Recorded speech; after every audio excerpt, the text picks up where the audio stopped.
ہے، اس کے بعد بھی آپ کی طبیعت اس طرف نہیں لگی، آپ کے لیے تو محنت کی گدی موجود تھی، آپ چاہتے تو آپ اپنے علاقے کے اور اپنے ایریے کے آپ گدی نشی ہو سکتے تھے اور آپ کی دکان چلتی رہتی، لیکن اللہ تعالیٰ نے آپ کو کچھ اور کام کے لیے پیدا فرمایا تھا۔ آپ نے پہلا سوال اپنی ماں سے یہی کیا، میری امی جان بتاؤ کہ میرا رب کون ہے؟ امی نے کہا کہ تیرا رب میں ہوں۔ تو آپ کا رب کون ہے یہ بتائیے؟ تو میرا رب، اس امی نے کہا کہ میرا رب تیرا باپ آزر ہے۔ تو میرے ابا کا رب کون ہے؟ تو تمہارے ابا کا رب تو نمرود ہے، اور نمرود کا رب کون ہے؟ یہاں جا کر کے ان کی والدہ بھی عاجز آ گئی کہ میرا بچہ یہ کیا سوال کرتا ہے۔ یہ پیغمبر حضرت ابراہیم ہے جنہوں نے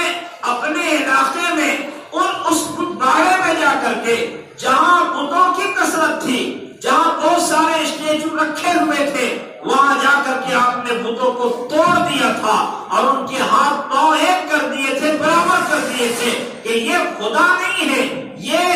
معبود نہیں ہو سکتے ہیں، یہ پوجنیہ نہیں ہے، ان کی عبادت نہیں کی جا سکتی ہے، ان کے سامنے ماتھے نہیں ٹیکے جا سکتے ہیں۔ یہ بت بھی حضرت ابراہیم علیہ السلام کی تعمیر کی ہوئی اس مسجد میں، مسجد حرام میں، جو توحید کا مرکز تھا، جسے ابراہیم علیہ السلام نے توحید کے لیے خالص بنایا تھا۔ اقبال نے کہا کہ دنیا کے بت قدوں میں وہ پہلا گھر خدا کا، ہم اس کے پاس ہیں، وہ پاسباں ہمارا۔ اس میں بھی 360 365 بت رکھے ہوئے تھے، لیکن میرے آقا حضرت محمد رسول اللہ صلی اللہ علیہ وسلم کی آمد ہوئی، آپ تشریف لائے تو کعبے کے بت منہ کے بل گر پڑے، اولے منہ گر پڑے۔ 1000 سالوں سے ایران میں جو آگ جل رہی تھی اور اس کو جلانے کے لیے ہزاروں لوگ مامور تھے، ایران کا آتش کدا بجھ گیا اور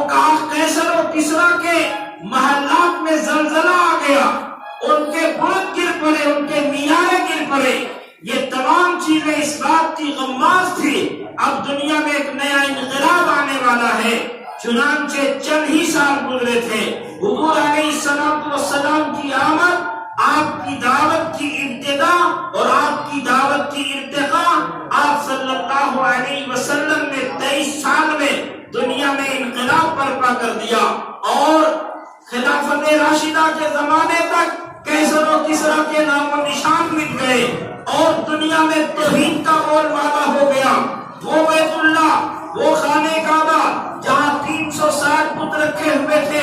اللہ کے نبی حضرت محمد رسول اللہ صلی اللہ علیہ وسلم کو ایک موقع ایسا آیا کہ اسی بیت اللہ میں، اسی حرم پاک میں، اسی خانہ کعبہ میں جس کی آباد کاری کے لیے حضرت ابراہیم علیہ السلام نے دعا مانگی تھی، ربنا،